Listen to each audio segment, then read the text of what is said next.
Oui, monsieur le maire, mes chers collègues, merci beaucoup. Donc, effectivement, il ne vous aura pas échappé qu'on est le mardi 4 avril 2023 et que nous sommes appelés à débattre sur un document censé cadrer une stratégie de 2020 à 2026. Donc, je souscris totalement aux propos d'Anne Famille.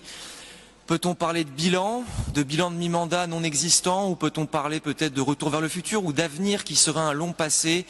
Certains reconnaîtront les références musicales.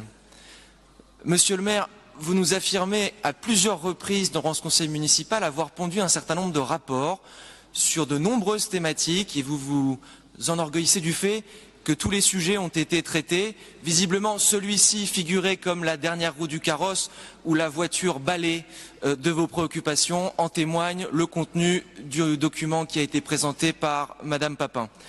Ce travail s'appuie sur un travail de 7 mois, c'est ce que vous indiquez dans votre document, avec un rapport établi par 2 consultantes externes qui se sont penchées sur le cas de Bordeaux en termes de stratégie internationale. Eh bien, je dois vous dire que, à la vue de la pauvreté de ce que vous nous avez présenté, Madame Papin, je me demande ce que vous avez fait des conclusions de ce rapport. Ce rapport, il nous a été transmis il y a 48 heures. Il fait une trentaine, quarantaine de pages et il est très riche. Très riche en enseignements, très riche en idées. Il y a une vraie stratégie, il y a un plan d'action, il y a même un délai pour mettre en place ce plan d'action. Et on ne retrouve rien, ou quasi rien, de ce document dans ce que Madame Papin nous a présenté et dans ce qui a été annexé au dossier du conseil municipal qui nous a été remis il y a une semaine de cela. Je cite ce rapport des 2 consultantes. Il existe un intérêt partagé pour l'international et une reconnaissance de sa plus-value, quels que soient les secteurs d'intervention, socio-économiques, universitaires ou culturels.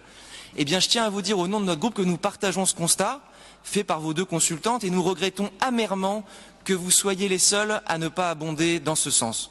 Alors évidemment, le temps imparti ne me permettra pas de balayer tous les sujets.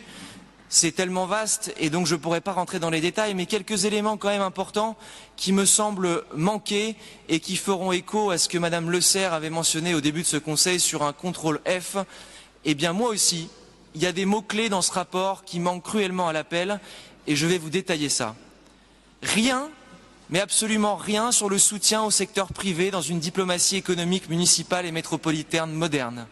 Pas un mot sur l'attractivité de notre territoire pour faire venir des investisseurs étrangers afin de créer de l'emploi, enrichir notre territoire de culture et d'approches entrepreneuriales complémentaires des nôtres. Pas un mot sur le soutien aux acteurs de l'innovation, et je pense notamment à ceux de la French Tech, qui souffrent au quotidien du manque d'écoute de votre cellule internationale et qui pour autant font le rayonnement de notre ville et sont durement impactés par le repli idéologique que nous connaissons depuis 3 ans. Aucun soutien aussi du service international de la ville à des événements qui font pourtant le rayonnement de notre ville. Je pense au World Impact Summit de mon collègue Nicolas Pereira qui est assis à ma droite. Votre réticence à afficher un soutien public rentre en contradiction totale avec le soutien pourtant de la ville. Mais visiblement, il y avait des considérations politiques qui vous ont empêché d'apporter cette caution internationale au World Impact Summit. Alors, monsieur le maire, je vais vous citer le rapport annexé au Conseil, c'est-à-dire ce document succinct qui vient de nous être présenté. Parmi les priorités qui sont les vôtres, c'est l'économie sociale et solidaire, la citoyenneté et l'interculturalité.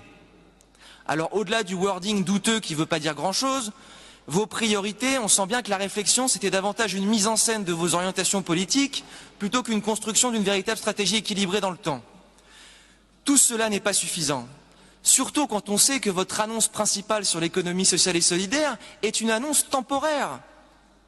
Cela dure 3 ans. Et en plus de ça, vous n'êtes pas à l'initiative, c'est le gouvernement espagnol qui a proposé cette présidence tournante. C'est du vent, c'est du flanc.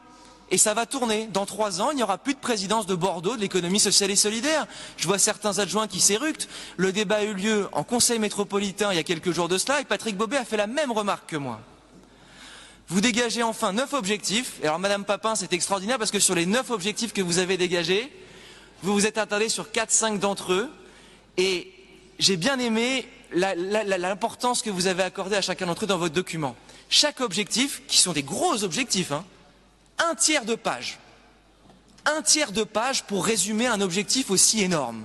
Alors soit vous n'avez pas travaillé, soit ça ne vous intéresse pas, soit vous respectez à la lettre le 9e objectif, qui est l'action avec sobriété, la sobriété dans le travail du quotidien et la sobriété dans l'intérêt que vous portez à ces sujets.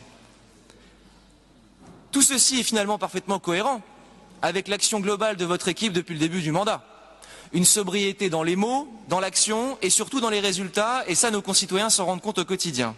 Alors je conclurai par quelque chose qu'on a coutume de dire, c'est qu'un diplomate est un homme qui réfléchit à 2 fois avant de ne rien dire. Eh bien, monsieur le maire, vous feriez un excellent diplomate à défaut d'être capable de mener une stratégie internationale digne de ce nom. Je vous remercie. Merci, monsieur. Merci pour ces propos apaisés, monsieur Chaban-Delmas. Et monsieur Pierre de Gaëtan.